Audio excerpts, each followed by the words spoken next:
All right, there we go. Okay, we are off. All right. So thanks to everybody who's presented so far. Seems like a very informative conference. And in case you were not here this morning, I'll reintroduce myself. I'm Mandy Summerson and current president of the Village to Village Network. And I want to take a few moments to touch on some important thoughts for those of us who represent the Village to Village Network. Some of you may remember some of these remarks from the conference last year, but I feel strongly that they still apply.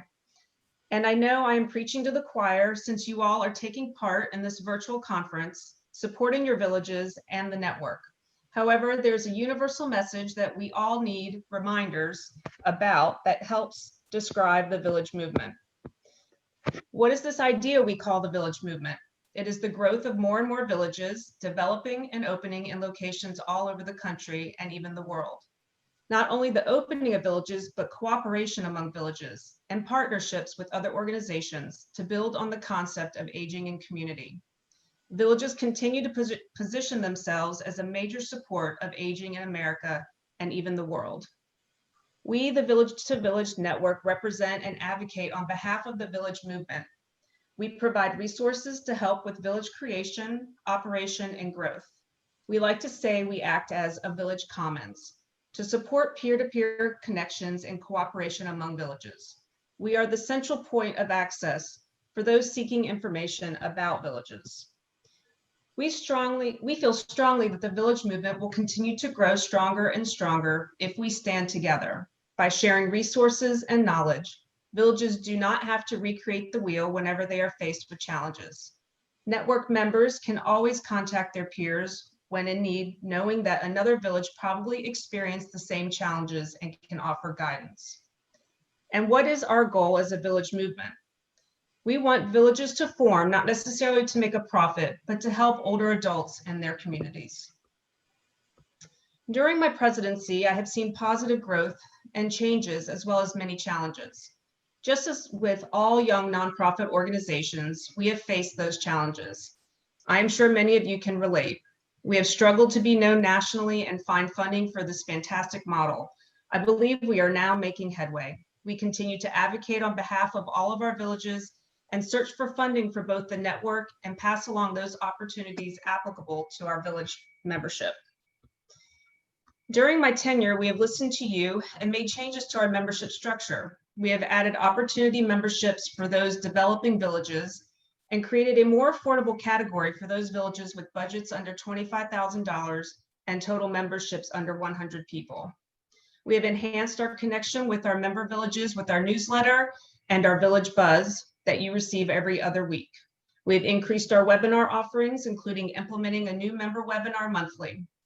We have revamped the Village 101 toolkit and increased the capability of our mentorship program. And of course, this year, we have brought you our annual conference via Zoom. All of this could not have been done without the support of our super staff and board of directors. As this is my last year as president of the network, I have a few thoughts I'd like to share. Thank you to those who have been with me the past 6 years, Joel Shapira, Dick Elkin, and Peter Engstrom. All of us will be rolling off the board at the end of this year. I have enjoyed working with all of you and have really appreciated your wisdom and knowledge with so many areas of the network. I will also miss the rest of our wonderful board who I've grown so fondly of over their tenure in office.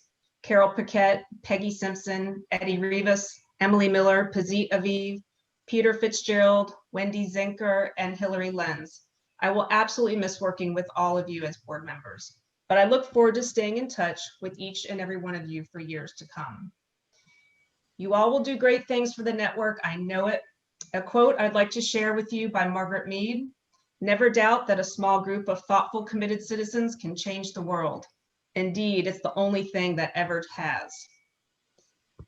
My thoughts for the network include to continue the fight for recognition for this wonderful model of support for our older adults. Reach out to your local politicians and change agents in your communities and tell them about the village model and village movement. Do not stop fighting to be recognized. During this time of COVID, connection is very important to preventing isolation of our older adults, even if that means standing in someone's yard to wave hello for just a few minutes. It is these small gestures that make individuals feel special and needed. I believe that this model is even more important during this time of COVID. Shortly, you will hear from members of our board of directors about our need for volunteers, the work surrounding our document library, discussion about marketing and public relations, and information about our mentorship program. I'd like to thank Barbara, Travis, and Betsy again for all their hard work and commitment to our network. And I would also like to thank Carol Paquette for taking the reins this past year as my full-time work schedule became more demanding. I hope you have enjoyed the conference thus far, and I will now turn over Zoom to our Vice President, Carol Paquette, to introduce our topics for discussion with several of our board members. Thank you. Thank you, Mandy. Actually, before we get to our board discussion, I'd like to recognize Peggy Simpson, who has a few words of appreciation for your hard work as our president from the board. So Peggy, over to you. Yep, this is a short tribute to Mandy, the outgoing president of the network. As most of you know, leading a volunteer organization takes special skills. It involves a lot of diplomatic leadership and friendly persuasion, not the demands from on high. It's like herding cats and a lot more. Mandy passed that test. Unlike many of us on the board, Mandy is not retired. She works a demanding full-time job and has still managed to keep a firm grip at the helm of the network. She's been a peacemaker and a gentle leader within the board. And she's given lots of support to our fabulous executive director, Barbara Sullivan, and to her right-hand man, Travis Mowers. They've faced down challenges from groups who wanted to cash in on our success.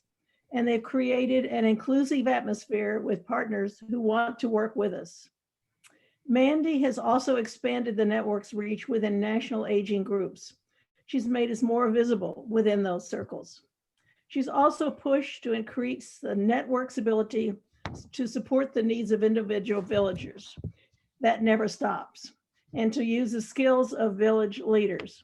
She's enhanced the network's role as a clearinghouse for good ideas. We all recognize that grassroots villages, not the government, constitute the vital forces that are shaping quality solutions to aging in community. We're all in this together. There have been some difficult times, as Mandy alluded to, but we're stronger today as a result of Mandy's leadership. And proof of that is that more than 600 villagers signed up for this first virtual national village gathering in the middle of a pandemic yet. So it's with respect and gratitude that we on the national board pay homage to you, Mandy, and Godspeed. Thank you, Peggy. So sweet. You deserve it. Thank you. So I'm going to tag team and say a few words also. Oh my gosh. Thank you for the opportunity to say a few words about Mandy. Back in March of 2018, my husband and I decided to uproot our lives, move from DC after 34 years, and be closer to our adult children. In the midst of that transition chaos, I got the bright idea to apply for the position as ED for V2VN. The process was very long and very involving. It was during this initial process that I really got to know Mandy. From the start, Mandy, you have been a rock. Her institutional knowledge and practical expertise helped make my transition to head the network in a new direction so much easier. I give her kudos for all the hard work, dedication, and stabilizing force during her tenure. I thank her for her tireless support and appreciate all the help and leadership she has shown not only to me, but to our board of directors. We owe her a huge debt of gratitude and many, many thanks. Thank you, Mandy. You're the bomb. Thank you. Oh, thanks, Barbara. Okay, well, I think we all, everyone on the board shares those sentiments, and it's been great working with you, Mandy. We are now going to begin our conversation. The mission of the network is to promote the formation and growth of villages. We're here to serve you, and we need your input to help us shape our programs. In 2010, there were about 35 villages. And today, 10 years later, we have more than 300. So we're really going places, but we need to do more. We have a terrific model for older Americans. And we all are enthusiastic about sharing what we know and encouraging others to get involved with villages and helping each other as villagers to sustain and grow our organizations. So we thought this convention, this gathering would be an ideal place to get the input from the people that we're here to work for. We will use your input because we will be doing a strategic plan session sometime before the end of the year. So it'll be very helpful to have your input for those discussions. We hope to identify some opportunities that you can help us build the village movement. And this will just be the kickoff for future in-depth discussions. The nature of the webinar format, the number of attendees that we have, and the very short period of time we have, just really doesn't allow us to have much back and forth today. But we will encourage getting all your comments and questions. And this is just the beginning of the conversation, just the opening introduction. And we will be following this up with more in-depth webinars on topics in the future that you can participate in. Next slide. So today we're going to talk about 3 initiatives and really welcome your ideas and thoughts about these initiatives or other initiatives that you think the board should be undertaking. We're going to talk a little bit about the volunteers that we need to help the network do its work, and also give a brief announcement about our board recruiting effort this year. Next. So we're going to ask you to submit your ideas, your questions, your comments, all your thoughts in the Q&A, during the presentations. We will address as many of those questions as we can at the end of the session, recognizing there may well be things that we don't get to. So we will capture all those comments, and when we are scheduling our follow-on discussion webinars, we will summarize those comments and make them available so we can pick up the thread of the conversation from where we leave it today. I think I'm now going to turn it over to Eddie Rivas. Eddie is going to talk about our information repository efforts. Eddie? Thanks, Carol. And thank you, Mandy, because you stole a little bit of my thunder, and I appreciate that. That'll make me speak even less time. But what I'm going to talk to you about is just simply what some of the current efforts are that we are using to collect information from all of you out there in the village world to help us in serving our elders and our communities. Mandy made reference to the newsletter that comes out monthly, and that's an important resource for either articles of information or just other resources and activities throughout the network.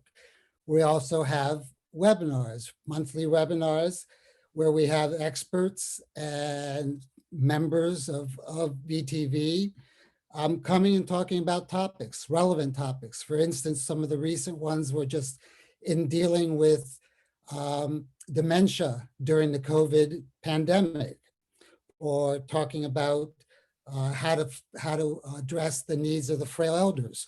All those are important webinars. Excuse me. We also have online the village map, the ability for all of you to search for other villages throughout the country, and I believe the world, by using geography and using keywords to be able to find other villages in your locations. We have forums, special topic forums that bring together the different user groups, like the tech group, the folks who are dealing with the smart home technology, as well as the village software packages and other specific user groups but forums where people can come together and share information, share ideas, whatever. And sometimes even the regional groupings will get together. We also have the online question and answer forum. Some of you may receive those emails on a regular basis, usually a daily basis. You see a summary of the questions that have come up and the opportunity for other villages to answer those questions. And the last big piece is the documents library, the big deposit of a lot of years of documents and media and other resources, all related to villages that have been collected by all the villages and shared with each other so that it can help you with either starting, running, or growing your efforts. Next slide. So in the future, what we hope to do is start collecting annual reports from villages so we can get a better feel for how villages are doing, document best practices, or at least what has worked well for you as a village, facilitating the sharing of virtual programs, speakers. That's already happening here in the DC area where I am. The Washington Area Village Exchange is exchanging all the different webinars and Zoom meetings with each other so that we can share throughout the region. And we're looking for ideas from all of you. We really need to have more feedback and volunteers to help us out, especially with the documents library that Emily Miller and myself are starting to work on. We hope to have in mid-November a follow-up webinar where we can discuss this in more detail. I'll pass it on to Barbara to talk a little bit about the COVID toolkit. Oh, thank you, Eddie. Just make sure I'm on here. So unfortunately, Pazit Aviv could not join us. So I'm going to follow up and just talk about a great tool that Pazit has created. Pazit is the Montgomery County Village Coordinator, Montgomery County, Maryland.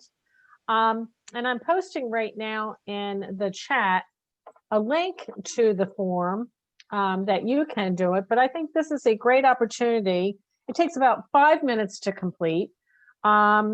It's basically best practices. So putting in the form, you know, what type of practice are you submitting today? The programming, the safety policies, volunteer recruitment and retention, you know, communication strategies and tools, financial stability. The second area is title your best practice area. In person, you know, in picnics or, you know, outside venues. A brief description of your practice area, like announce, you know, how you're, you know, going to be going to a park and bringing your chairs and really, you know, a nice descriptive way and how you're doing these programs outside. Of course, we'll ask you to do the name of your village when you're submitting it, and then your contact information, email, phone number. And of course, we do ask for the state, your state that you are in. These are great ways that we can share best practices. There was a lot of chatter in the morning session about COVID and programs. So here's a great opportunity, a form that will be, it will be tasked for you to update, you know, as you go along too. It's not just going to be a one and done. You can go in and you can change your form and update it as you go along. So I'll end with that, and I'm going to turn the discussion over to Carol Paquette to talk about the mentor program. Thanks, Barbara. The network has been running a mentor program, I think, almost from the very beginning. The way it's currently set up is we have an application for those individuals who are interested in being mentors. That is a simple little form that just gives us some basic information about people's experience, what sort of village they've worked with, and you know, if they have any special areas of knowledge, so we know you know, what their particular capabilities are. Then we have a couple of forms, one for startup organizations and one for operating villages, Again, to just give us some basic information about their villages and what sort of assistance they're looking for. We always interview the requesters to get a little more personal contact and to flesh out some of the ideas, because these forms are very basic. And those interviews are very important to really give us a sense of what sort of help these villages are looking for. And it's very helpful in finding the right mentor to work with them. We have started on something we're calling for, just because we need some kind of a title, Quick Start Reference Guide that we provide to startup villages. And this contains some reference documents, some website links. It's not a complete guide to every question that villagers might have, but it's some very helpful documents on various topics like fundraising that are frequently asked questions. So we're starting to try to put together that resource for startup villages. We also provide a variety of reference materials for both startup villages and operating villages. So we try to meet the needs with the limited resources that we have. We just have one person, myself, who's been coordinating the mentor program for a couple of years. So sometimes we're a little slow responding, but we try to get to everything as quickly as we can. Next slide. So we have a number of things that we would really like to do with the mentor program. I would really like to take this Quick Start Reference Guide and expand it, make it a little more inclusive. Have a standard checklist for mentoring startup villages so that we know that all of our mentors are covering the basic grounds. Some of the issues with startup groups is they don't always know the questions to ask. So we're trying to educate them in terms of what are the things that they need to be concerned about, the kind of decisions they need to be making. Particularly for our existing operating villages, we'd like to put much more emphasis on the assistance we're able to provide there. We have a number of topics that recur both in requests to me and then on the Q&A forum and other places. Fundraising, board development, volunteer recruitment, insurance. There are a number of topics that we hear over and over again. People ask questions about it. So I think we could put together some webinars on those topics and provide that sort of input for our operating villages. We had some very good presentations just in this gathering that would be, ideal for those kinds of settings. We'd also like to increase the number of mentors. I'm happy to say that the number of mentor requests has been becoming more frequent. So we need some more people to help us do this mentoring. Now, these are our ideas. I know many of you out there serve as mentors, and many of you have had mentors. So we'd be very interested in your suggestions and ideas for improving the mentor program. And again, we will pick up this conversation again in November and go into this in more depth. Now I'd like to turn to Wendy Zenker, who's going to talk about a subject that we are all very interested in, which is public relations and marketing. Thanks, Carol. I think all of us recognize that we're constantly frustrated. And if it doesn't happen once a month, it happens once a week. When we say to somebody and we explain to them that we're a village and this is what they do, and the response is, I've never heard of that. They either haven't heard of it in their own community or they haven't heard of it on a larger scale. So that's the challenge we've got. How do people become more familiar with what we're doing? And that's on a local level, a state level, a regional level, and a national level. So when we look at that as on the national issue, what are we currently doing in this public relations and marketing world? Certainly, we've got our website, the conference that we're doing right now and have done for the past several years, as well as the monthly webinars that the network provides.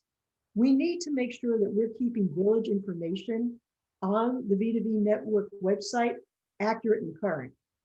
As Carol just mentioned, Whenever someone wants to know, is there a village in my area? They go to that website, they put in their search criteria, they find out, is there a village? And then they can find information about that village.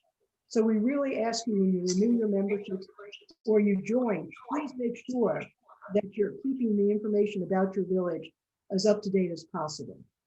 What else are we doing PR wise? Barbara's able to go and do presentations to various organizations. Again, we have a pre-COVID, post-COVID kind of conversation along that, but she's joined other national meetings, N4A, the National Council on Aging, and others. She's participated in those conferences in real life, as well as via online forums like Zoom in the last couple of months. We look to get newspaper and magazine articles written about us so more people know what we're doing. And on a local level, again, we're trying to get villages to provide input and testimony within their state aging plans, other things that might be going on at a state level, but anything that we can do to get the word out. So these are the kinds of things we're doing now. What could we be doing in the future? And again, as I started out, the most important thing I think we've got to be doing is figuring out how we can better educate the public, get the word out about what villages are and the services that they're offering. And that includes social media. And I'll be the first to say that I am an ignorant person when it comes to social media. I rely on others for that, but I've got to learn it. Because while we may not be reaching our members through social media, we are reaching children of members. We could be reaching influencers. We could be reaching our friends and colleagues. We've got to have a better connection to national thought leaders. We've had some wonderful speakers in the conference last week, this week, and the week coming up. These are national thought leaders in their areas of expertise. We need to continue to expand that. In addition to connecting to those thought leaders, we've got to better educate national aging leaders and funders about villages and what they are and what they do. Perhaps we need a speakers bureau for regional and local conferences. It's not realistic to think that any one person can attend all the different conferences that get held over the course of the year and represent the B2B network and the village movement. So we need perhaps a speakers bureau so that we can have more participants in conferences. Ideas. Do we need to help local villages better understand how they can educate their state and community leaders about the value of villages, including, for example, district offices of your congressional representatives? We saw this past year that there was $5 million worth of federal funding made available for what was called the Community Care Corps. They were able to fund 20 or 30 local community organizations around the country to show the value of volunteer provided services. What is it that we can do to help get those funds included in future appropriations so that members of Congress who control the dollars understand that there's a strong funding stream that needs to come down federal, state, local, helping villages survive? Are there new materials that we need? Do we need more one-pagers, simple toolkits, easily to find documents, templates? We really want to hear from all of you on what kinds of materials, priorities, activities that the network can be doing at a national level to help strengthen the movement and grow it over the coming years. Let me now turn it back to Carol to wrap up the discussion. Thanks, Wendy. Well, you've now heard a lot. We've crammed a lot of bullet points into these few minutes, but we wanted to have some time to have some back and forth with you in the audience. So you have some idea of the kinds of things we've been doing and the ideas that we have for future activities, but we can't do all this without your help. We have a very, very small staff. Everyone on the board pitches in and does things, but we need more volunteers. All of your villages depend on having volunteers to do your work. Villages are nothing without their volunteers. And the network is very similar. We rely on a lot of help from all of you to help us get our work done. And, you know, we have a great bunch of volunteers every year that steps up and does the hard work of putting together the national conference. And we greatly appreciate those contributions. And we're hoping to, some of you will step forward to help with some other areas. So these bullet points, I'm not going to get into a big description of these. We basically talked about them in our earlier presentations. In January, I think we'll have a webinar that deals with volunteering for the network. You know, I did some volunteer work for the network before I came on the board, and, you know, it's a great opportunity to continue to meet great people, not just on the board, but, you know, I have loved doing the mentor program because I get to talk to people in villages all over the country and people with all their great ideas for startups. And it's just fantastic. So, you know, it's a great experience working with the network and working with the community. So we hope that some of you will consider that. The other thing that we need is we have 5 director vacancies this year that we will be looking to fill. As I mentioned, we are a working board, so we are looking for people that are really ready to roll up their sleeves and help tackle some of these issues. We'll have an announcement on the website by the end of October that talks about the qualifications and goes through the application process. We're also going to post on several national board recruiting websites. I would note that we are not restricting applications for board membership to just people in villages. In the past, that's what we have done, but we have discovered that we need to reach out to other partners and to get more widely known in the aging services community. And one way to do that is to bring in outside people on the board. So, you know, we'll be very happy to entertain applications from people within the village movement, but we're also looking for leaders and people that are interested in helping us build our activity from other related sorts of organizations. And applications will be due by December 4th so that we can have our new board selected by the time we start our new fiscal year. That really concludes it for us. I thank you very much for your attention and your comments and your questions. And we'll start working through those now and see how far we can get in the time we have remaining. So let's see. So there are a couple of, there's been a lot of chatter. Thank you all for all your contributions. It was great. Patty suggested, you know, as far as in the forms or in our repository, talking points to help promote, you know, and recruit, whether it's volunteers or members. And that's a great point. I mean, a resource that we could actually have within our, you know, document library, these one-pagers. I know that the network itself has a one-pager, which we utilize a lot to get people interested. But creating a one-pager for villages might be a great idea too. And if anybody does have one like that, please share it with the network. It's an incentive to, you know, promote your own village. You can take what we have and repurpose it and share it and copy it basically and use it to your advantage. Some of the language, you know, that's what we're all about, is, you know, helping and sharing the best practices. Somebody did ask about our Facebook page. Yes, please go to our Facebook page and like us. And Twitter. I'm like Wendy. I'm not very techie savvy, but thank God we have Travis here on the call.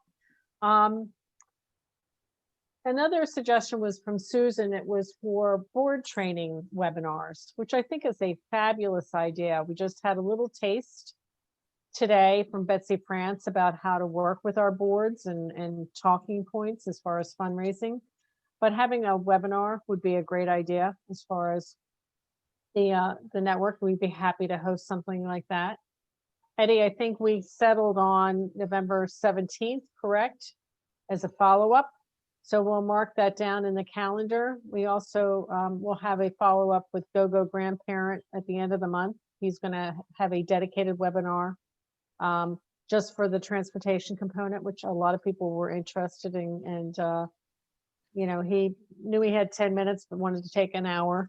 So we're going to give him an hour. So that's okay. That's good. This is what we're all about. So I'm just going to go through some of the questions along the chat, and you all are welcome to, you know, comment. From Rob, a new PR suggestion: collect best practices and ideas about how villages can serve as the catalyst for the rebirth of community. For instance, our village spun off of Neighbors Helping Neighbors program that has a wider reach than our Village Helping Hands program. Anybody want to tackle that? You know, the comment I'd make, Rob, and for others, whenever you are sharing information like this, that you've got a best practice that you did and this is how you responded. I think the toolkit that we mentioned, that Pazit is putting out, looking for best practices, there's an opportunity for you to write it up, share it in that toolkit. It'll only take a couple of minutes, and then it will be available for others to see, understand, and share. I think it's a great idea. Barbara? Yeah. I have a note from Peter Engstrom that he would like to make a few comments about volunteers. Take it away, Peter. Got it. To the 265 of you that are out there, that is a great testament to what's going on here. I've been actually in village to village since year one. I wasn't there at the beginning, but I was close to the beginning. And 6 years ago, I took a deep breath and said I would volunteer for the board. And I don't have a background in aging other than the fact that I'm aging and that I watched my parents age. And it has been an enormously valuable experience that I think many of you should raise your hand for. I know about 4 years ago in the previous administration, I met with Secretary Cisco, HEW, and gave him a presentation on the village to village movement. And he said, wow, he said, that is so cool. He said, but let me tell you this. He said, you guys are like pioneers on the Great Plain. He said, you can look around you and as far as you can see, you're not going to see another soul. He said, you're on your own. He said, I have to tell you, as hard as it is, that if I give a small town $100,000 and say, fix your infrastructure or support your aging members of your community, they're going to fix the roads. So he says, you're going to have to be very creative in solving the problems of aging in your communities. And from day one, looking at where the village movement has come in the last 10, 11, 12 years, it's phenomenal. We've gone from good to great. And there's such a need for you out there that say, well, you know, I've got some good ideas, but I'm not sure I know enough about this to volunteer. Please volunteer, because most of the people on the board are not people that have had backgrounds in aging other than aging. So we need you. Those of us that are leaving are not really leaving, we're stepping aside. We're not giving up this venture because this is too cool. That's my editorial. That's awesome. Thank you. We had a question from Barry in Canada. He said, hi, I'm from Calgary, Canada. You were an inspiration for us to start the journey 3 years ago. Thank you for that. We are about to join the network, but wondering how many other active villages there are in Canada. We want to be a catalyst for more. How we might do that? A Canadian conference, you know, question mark. Well, Barry, I do know that we have about, Travis, you're going to have to correct me because I don't have it in front of me. I think we have 4 opportunity members in Canada. And they're all in various stages of development. And so maybe just having a webinar, a Canadian webinar, and start it there at our level and get some of your aging services, you know, in Calgary. I know we have it. It's actually over in Vancouver that we have a big grouping over there. So it might be the, baby steps, but maybe the first step to, get some interest and sure, have a Canadian conference. I'll come talk, or I'll talk by Zoom, which, it's the first steps to get the interest, to generate the interest with some of the existing aging services. Anybody else want to jump in?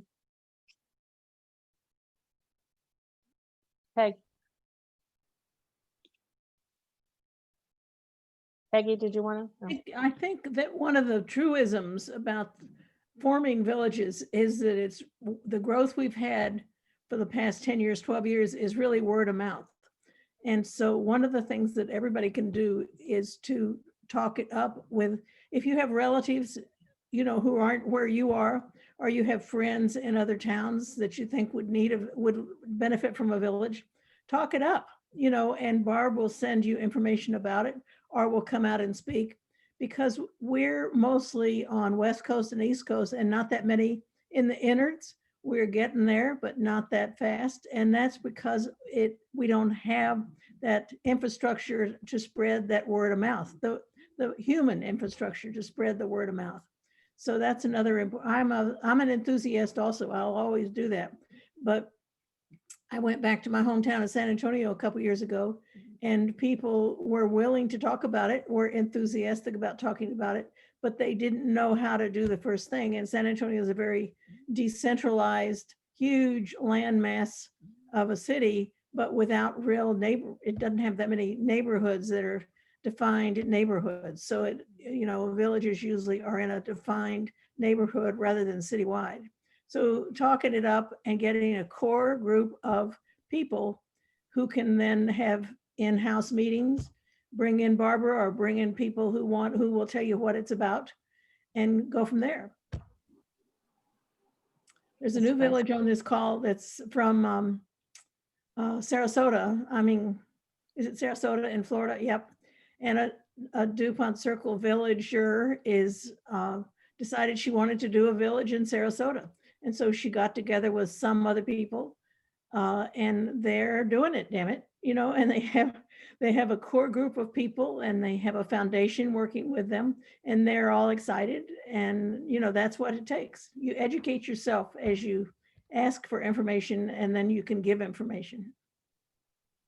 But it does go back to the mentor program, and it does go back to helping each other. I mean, I see another question about, we are a membership from Marianne, a membership organization with half of the fee for lower income, but how do we address the comments that we should be helping the very low income in our area? We're trying very hard as a network to be inclusive within the whole community, or the community as a whole. Wendy, maybe you can answer this more than anything else because you've got a great outreach program going on. Or Hillary, you might, because you've got different sections of Colorado that address this. Sure, Barbara, thanks. We used the opportunity of COVID to actually reach out to lower income members of our community and to welcome them as village members, waiving our membership fee. So essentially, mid-March, when we saw what was happening in our community, the number of people who needed help, the number of people who needed food from our food bank, and seniors who could who couldn't drive to the food bank to get their food like younger families could, we saw it as an opportunity to welcome these folks into our village. We have waived our membership fee for lower income people since March. At this point, we're helping 60 plus additional, what we call temporary members, with what are generally errands.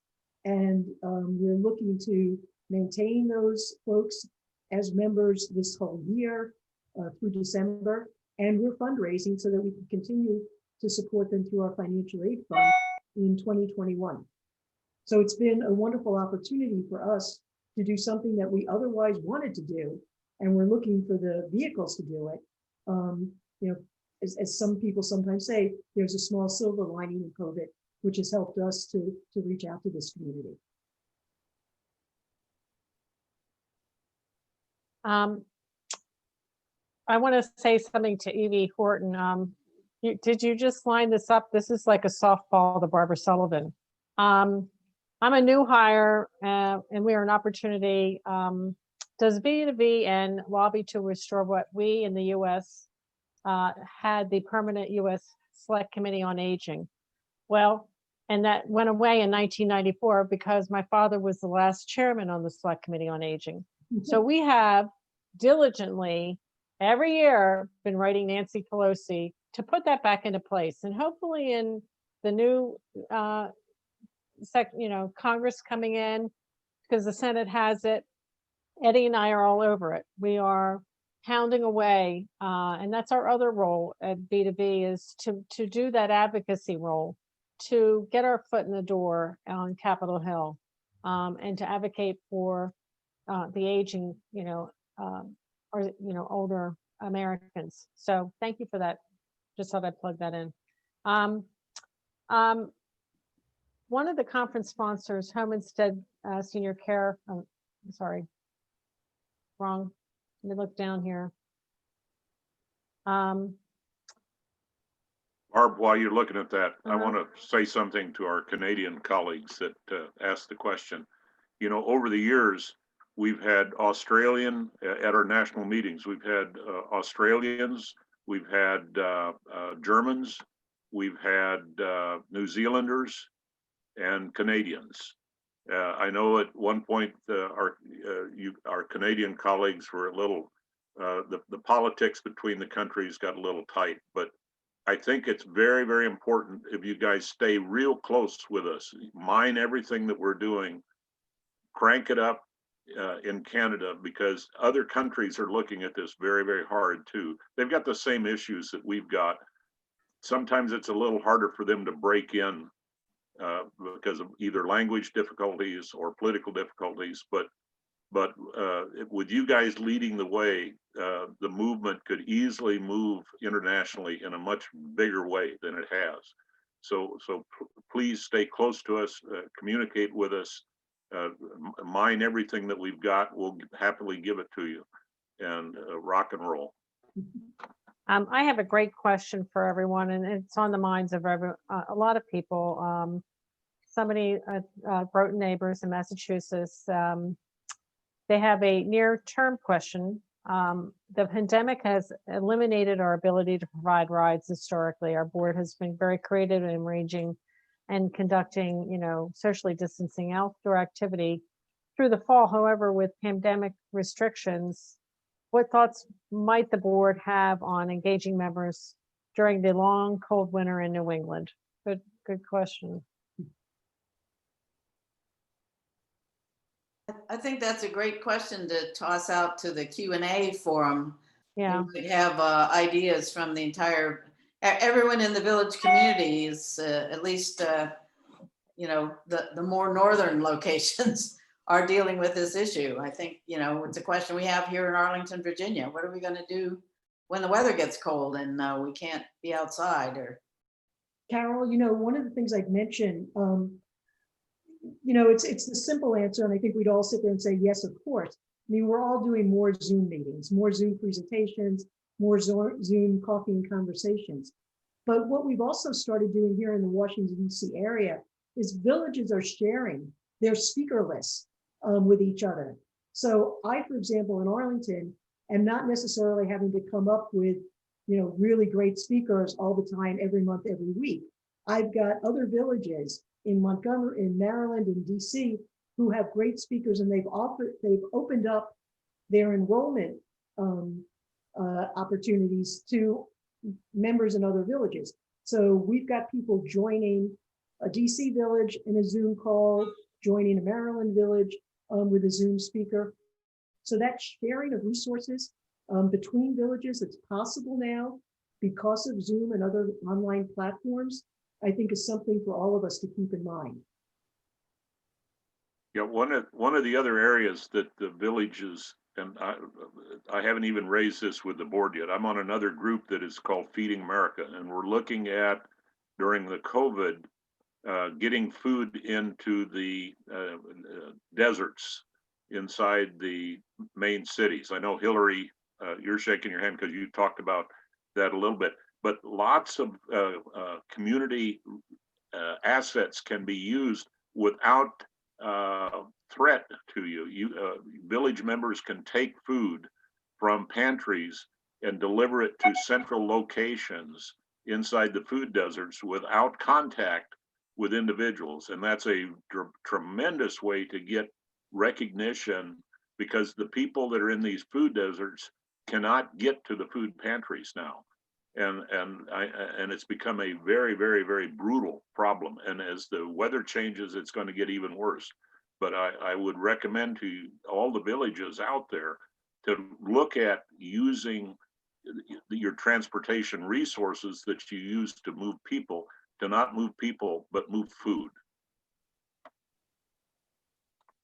Great. Peg?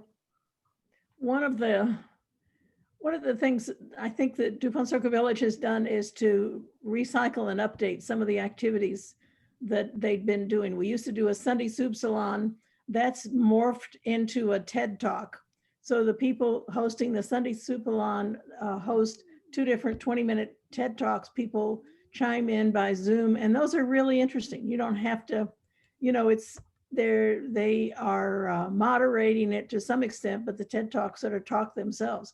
We also had celeb salons that I cribbed from Capitol Hill Village about 10 years ago, and we've used them as a fundraiser. We charged $75 we chose celebs that we thought somebody would pay $75 to come and see in a small setting, like 20 people in a villager's house. Well, we had to cancel all of those this year, but after slows, we thought about it about 2 or 3 weeks, and then we decided to try it virtually. Well, now we're getting 25 to 45 people in on the celeb salon, and politicians will come because it's not a fundraiser. And that's just been a really, it's a real high for, we're doing about 2 a month. We didn't plan on doing this, and we don't necessarily want to do it forever. But, right now it's an interesting high point of the week for a lot of people. So we have only, oh, Carol, go ahead. I don't want to change this. If you have something to add on that topic, go ahead, because I wanted to jump to a question by Linda Fox. Sure, no, go ahead. Linda has a question about, would you say that a village is an extension of a senior I center? was going to go to that one. Senior center want more than one village. I just wanted to note that there are actually several senior centers around the country that are looking at starting a village component. There are a couple of senior centers in Ohio, for example, that are looking at this. In the city of Chicago, the Aging Services Office there has encouraged their senior centers around the city, the bricks and mortar centers, to look at the village model. And we have a project that's just getting started out in California, has a nice research grant through the UC San Diego, where a senior center is going to be setting up a village for the LGBT community. The issue that the senior centers are facing is that their clients have to come to them, and that this is all pre-COVID, so this has just been complicated by COVID. So and they find that they're serving the same people. There's a certain cadre of people that come to the senior center, and they recognize that there are many seniors in their service areas that they are not reaching because they don't want to, or they are not unable to come to the senior center. So I think it's an excellent question, and it's an area that again, I would love someone to come work with me on this, because I'd like to encourage this idea and get these activities around the country together so that they can learn from each other, and we can look at this as a way to spread the model. And Eddie. A couple of points. One, here in Potomac, I'm in Potomac, Maryland, Potomac Community Village, and we actually have senior centers that are still closed. However, our rec departments have a couple of centers also that in the past, while closed right now, they too had activities that we in Potomac worked with them to use the elders who came to their center and our members And then we had it, basically it sprung from a high schooler who does volunteer work with us. And she created an intergenerational event. So we had lunch and board games and stuff like that. But the other point that I really wanted to make was that in some communities, you will find some pushback to the idea of villages because people will see villages as competition. Sometimes senior centers are that, sometimes meal sites are that, sometimes faith communities see villages as competition. Do not fall into that trap. There is so much work to be done on behalf of the elders in our communities that anything anybody does is going to help. We have to, the first Secretary of Aging back in the early 90s said to me, Eddie, we're part of the baby boom that are getting older. Think of how many of us there will be and how few services there are. And that's when I started thinking about villages, because I worked with Barbara's father on the Select Committee on Aging, was responsible for the Older Americans Act in the late 80s. And even back then, we knew that the act would never be fully funded, and therefore we'd never have the level of community services that are necessary for boomers, much less for millennials when they get older. So just don't allow yourselves to get caught into that trap. We have a lot of advocacy to do. So I have one more question, and we're gonna have a quick down and dirty. Debbie said in our questions, has V2V Network explored partnering with YMCA USA to reach local Ys over the winter? And the answer is yes. For the last 2 years, we have cultivated, and there are definitely some collaborations with villages and the Ys. Our contact actually retired, so we're in the process of trying to do a little bit more outreach, and that happens, a little turnover. So I'd be happy to reach out to them again, but it is just like the senior centers. It's a great avenue.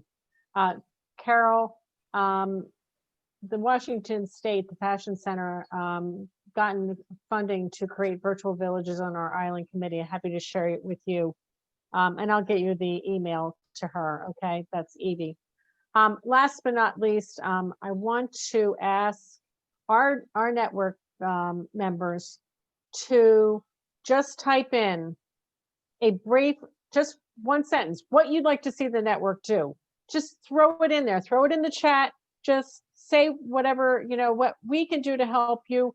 What we need is your support. We need, as you heard from Carol and Eddie and Mandy, we need you guys to start coming to the network and working so we can scale our movement. And to do that, we need new, fresh ideas. We just had a great new board start this year.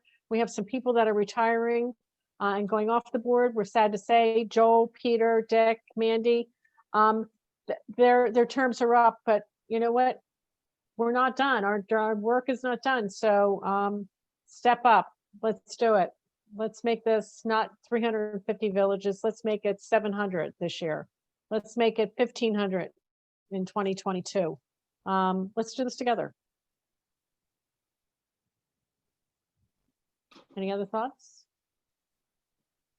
Well, thank you all very much. We're going to lead into our next program. Helpful Village, please stay on. For those villages that are looking for software programs, you'll be directed right into the next segment. Thank you so much.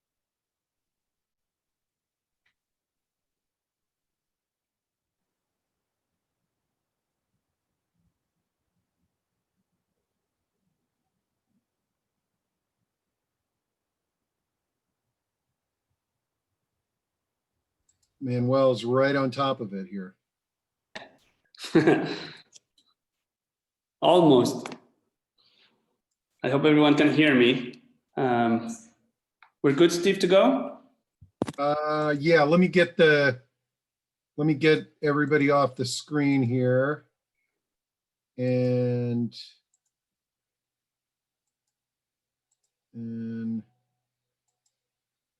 there we go. And then I tell you what I'm going to do. Let me record